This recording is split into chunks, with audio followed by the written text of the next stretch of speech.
ошол баягы мен даярмын. Ачык сотко, ачык дебат десе, ачык дебатны Садыр Жапаров ачык дебатка чыкса, мен ошого да даярмын. Отуруп сүйлөшөлүчү. Болгон суроосун берсен, балким өзү туура эмес түшүп калгандыр деп мен божомолдобойм, мен билем. Ошонун баягы макулдугу менен мени да түрмөгө отургузган. 2 жума мурун түрмөгө отургузгандан мурун экөөбүз чай ичип отурганда да ошондо өзү да айткан. Сизди тийбейт, сот-сонун болот, баары жакшы болот деп. Көрдүңөрбү? Мурун айтып жүрчү эле сизди баягы Кашиев досум жемелеп атат. Ошого шылтап койчу. Мен ошону токтоттум. Жоксо сизди июлда эле камабак деп айтып аткан. Кашиев болсо сиздин ишиңиз бүт, Садыр Жапаров чечип атат. Мен так эчтеке баягы колдо тийгизген жокмун деп анса мен СИЗОдо отурганда үстүндө комитетте кезип 2 жолу бир кезип отурганбыз, сүйлөшкөнбүз. Ошондуктан баягы ачык айтып берем. Ошону баягы өздөрү айттырып атат.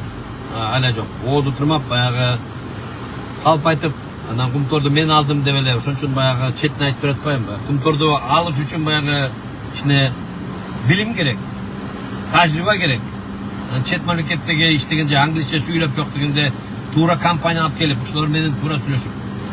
Акылбек Жапаров эмне жасаган ошол жана кандай жардам берди? Ошонун чынлы ал немеси бар, иши бар, ал деген эмеси тиги жардам берди. Ошол команда иштеди десең туура болот. Комиссияны башкарып калбады ошол кезде. Берки Аяз Баетов деген, Далматов деген юристтер бар болчу. Алардан түк бир жардам да болгон жок. Аны өзүнчө айтып берем. Мына иштемек тургай тиги суранып атканда да жардам бере алган жок. Кийин жана глобальный соглашение бергенде мага 2 күн калганда толтура каталар бар болчу. Ката туура эмес которулган, көп нерсеси киргизилбеген, атайын жасалган. Анан ошолор баарды оңдотуп туруп, жасатып туруп, кайрадан ошондон кийин колго койгон. Бул да өзүнчө бир тарых. Айтып атам го. Мен айтып атканым бир сөзү калып жок. Бир сөзү калып жок. Кааласаңар мен Куранга колумду коюп туруп айтып берем. Ошондуктан баягы мени жемелеп канчалык жазсаңар да баары токтобойм. Ошондуктан баягы эсиңерге келгиле, кыргыз эли эсиңерге келгиле. Жөн эле калып сүйлөп аткандарды мына оозуңарды ачып алып эле баягыда айтасыңар. Канча президент, 10 президент алмаштырасыңар. Сени ошондой эле баягы бирөө сүйлөп койсо, ишенип эле ошондой эле артынан эчтире бересиңер. Же баягы ооз менен сүйлөсө эле ошого ишенип качан тажайсыңар. Колунан келип аткан адамдарды бир карабайсыңар, түк карабайсыңар. Мына бирөөңөр тиги сүйлөп аткан депутаттарбы, кыйын сүйлөгөндөр да бар арасында. Момбеков ошогонбу, дагы толуп атат. Ошолорго ишенесиңерби? Андан башка толтура.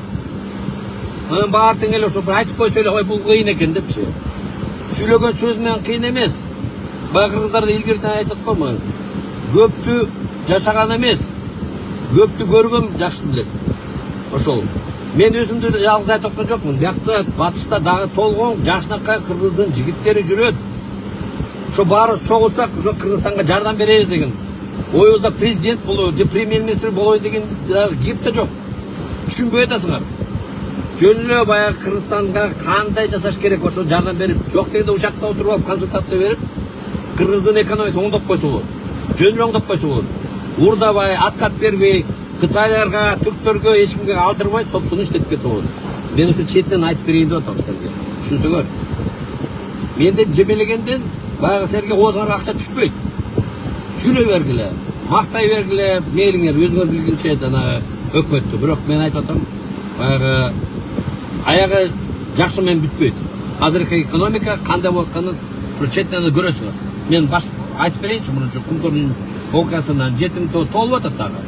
Кытайдын компаниясы кандай иштеген, эмнесин тапкан, эмнеге алтын немелер урдалып атат, кандай урдалып атат, кайсы налогтор чогултпай атат, мен эмнеге Садыр токтотту, ушундай урушуп ар кайсы нерселерге тияка киришпеңиз, бияка киришпеңиз дегенде, ошонун баардыгын айтып берем. Ошондо баягы балким түшүнөрсүңөр. Бирок жанагы акча төлөнүп аткан 50 миң сом төлөнүп аткан блогер жаза берсин. Бага ошолорду да уам деген эмелер. Алар деген чиновниктер деп коет.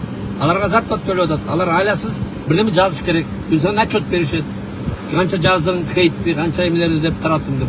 Ошол эле. Кыргызстанда эчтеке өзгөргөн жок. Келечеги мындай баягы жок. Айтып атам го. Ошондуктан баягы биз батышта бекерден иштеген жокпуз. Биякта чоң даражага жеттик. Ошол бүт Дэн Сяопин деген чоң реформа жасаган Кытайдагы убагында. Жанагы ким Ли Куан Ю Сингапурда, Японияда, Түштүк Кореяда жасаган бүт бары ошол реформалар чет мамлекетте билим алган, тажрыйба алган кишилер жасаган. Ошол. Жада калса орусда Петр Первый деген ошо Голландияга барып, ошондон баягы реформалар баштаган. Тарыхты билбейсиңер. Ошондуктан баягы эмени эрге баягы айтып көрсөтүп, анан баягы факты менен санап берейинчи, ошондо балким бирдеме түшүнөрсүз. Ошол. Болуп турганда баарыңар аман эсен тургула. Мен чын жүрөктөн силерге баарыңар ден соолук каалайм. Аман болсок баары бир жакшы несеге келербиз. Баарыбыз ынтымакка келип, бирибизди колдоп, анан баягы кулак менен жалгыз укпай, анан көзгө менен да көрүп туруп, анан ошо адамга бир мээ берген. Ошону баягы анализдеп туура чыксаңар, ошондо баягы балким жакшы түшүнүп каларсыңар. Башка улам ошол суроолорду бере бергиле белгиле. Токтоткулачы баягы болбогон ишти айтып, зарплатаңыз чоң эле, анан сиз деген кумтордон акча урдадыңыз депчи. Дагы бир жолу айтайын. Сот ачык сот болсун, дебатка чыгышсын. Болбосо жакында бүт блогерлер чет мамлекетте жүргөн, Кыргызстанда жүргөн ошондой телеконференция берем. Баарына чыккыла, сурооңорду бергиле, мен ачык жооп берем. Жакшы калыңыздар.